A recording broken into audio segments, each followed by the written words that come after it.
Hello friends, good evening. मैं Abhinav Kumar Sharma, radiology department से।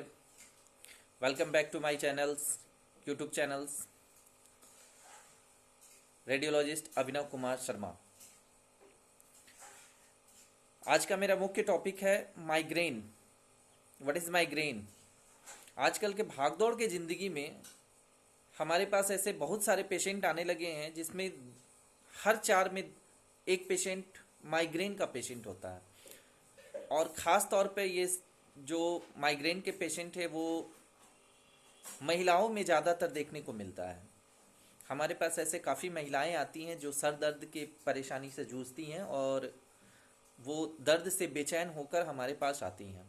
खासकर हम लोगों ने देखा है कि महिलाओं में ये लक्षण ज़्यादातर मिलते हैं, क्योंकि उनकी जो लाइफ स्टाइल होती है वो घर के कार्य में बहुत सारे उलझनों में परेशान रहती हैं और ना नींद नहीं अच्छा आता उन्हें। ज़्यादातर वो बिज़ी रहती हैं काम करने में। तो इन सब कुछ कारणों से जो है उनमें ये सब जो बीमारी, ये माइग्रेन की ये समस्या जो है इनमें ख़ास तौर पे होना शुरू हो गया है। तो इस तरह के पेशेंट हमारे पास काफ़ी आ रहे हैं। और जो महिलाएं होती हैं वो घर के कामों में उलझने के कारण वो अपने इस दर्द को, जब ये शुरुआत में होता है तो इसको वो लोग इग्नोर करती हैं और पेन किलर वगैरह सब खाने लगती हैं। तो मैं बता दूं कि पेन किलर के ज़्यादा सेवन करने से कुछ समय के लिए तो पेन किलर खाने पर ये दर्द में रिलीफ महसूस होता है, बट लेकिन ये पेन किलर हमारे किडनी और भी बहुत सारे ऑर्गन्स हैं जिनको ये क्षति पहुंचाते हैं। तो मैं आपसे ये कहूँगा कि आप बिना कुछ सोचे समझे ज़्यादातर पेन किलर का सेवन ना करें। और पेन किलर खाने के बाद तो कुछ समय के लिए ये दर्द में आराम महसूस ज़रूर होता है, लेकिन बाद में यही हमारे किडनी, लिवर और इन सबों में जो है ये परेशानी क्रिएट करता है। तो हम लोग आज इस टॉपिक पे, माइग्रेन के टॉपिक पे बात करते हैं। माइग्रेन होता क्या है? तो माइग्रेन हमारे सर के आधे भाग में जो है वो दर्द शुरू होता है। और दर्द कोई ऐसा नहीं, बहुत तेज़ दर्द होता है जिसको हम लोग देहाती भाषा में अधकपारी भी कहते हैं। अधकपारी का मतलब आधे भाग, आधे हिस्से में दर्द होना। तो इसके कुछ और भी सिम्टम्स हैं, जैसे कि आँख, गर्दन, चेहरा, इन सब जगहों पे खिंचाव होना, तनाव हो जाना, दर्द होना, काफ़ी तेज दर्द होना।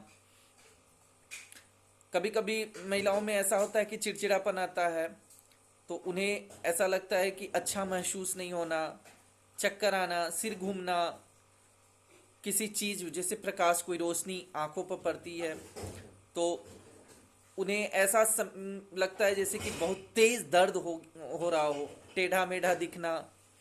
इस तरह की परेशानियां जो है हम लोग माइग्रेन में मान कर चलते हैं। और माइग्रेन की एक सबसे बड़ी समस्या है नींद की कमी।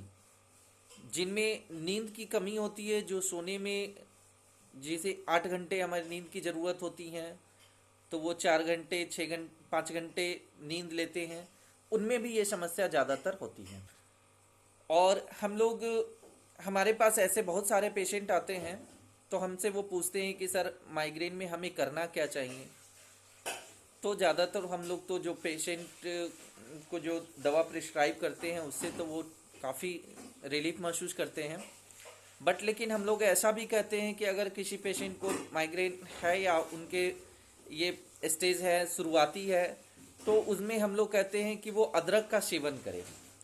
तो अदरक का जब वो सेवन करते हैं तो इसमें वो उन्हें थोड़ा सा राहत महसूस होता है माइग्रेन में। नहीं, इसको पोस्ट मत करना।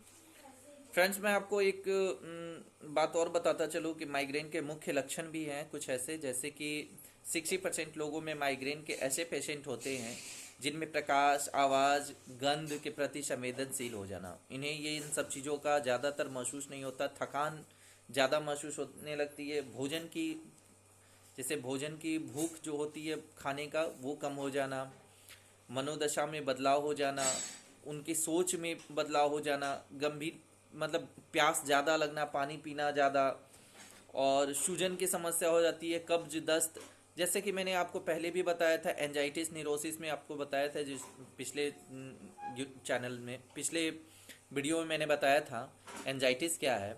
तो एंजाइटिस और माइग्रेन दोनों के सिम्टम सेम ही है, बट लेकिन इनके इलाज जो है उनके तरीके कुछ अलग हैं, इनके मेडिसिन कुछ अलग हैं।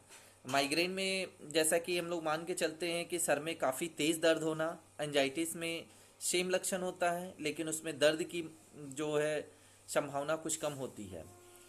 और इसी तरह जो है 80% लोगों में सर में दर्द के साथ साथ उल्टी और जी मचलाना एक आम समस्या हो गई है।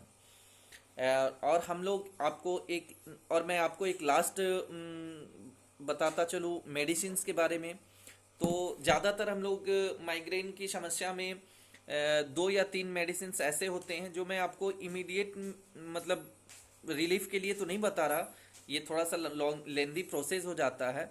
लेकिन ये दवा मेडिसिन चलाने के, हालांकि आप डॉक्टर से मिलकर, अच्छे डॉक्टर से मिलकर आप उनसे प्रिस्क्राइब करा सकते हैं। लेकिन चूंकि मैं पेशेंट को दवा लिखता हूँ तो मुझे पता है कि क्या क्या दवा चलानी चाहिए या चलाते हैं हम लोग। तो इसमें हम लोग ज़्यादातर आप लिख सकते हैं ग्रेनिल 500, टॉल्फीग्रेन और न्यूरोलेक्स MR, और एक एंटीबायोटिक्स हम लोग चलाते हैं। एंटीबायोटिक्स में आप कोई भी ले सकते हैं। तो इस टाइप की कुछ दवाएं हैं जो हम लोग माइग्रेन में ज़्यादातर चलाते हैं। गैस की एक दवा चलाते हैं।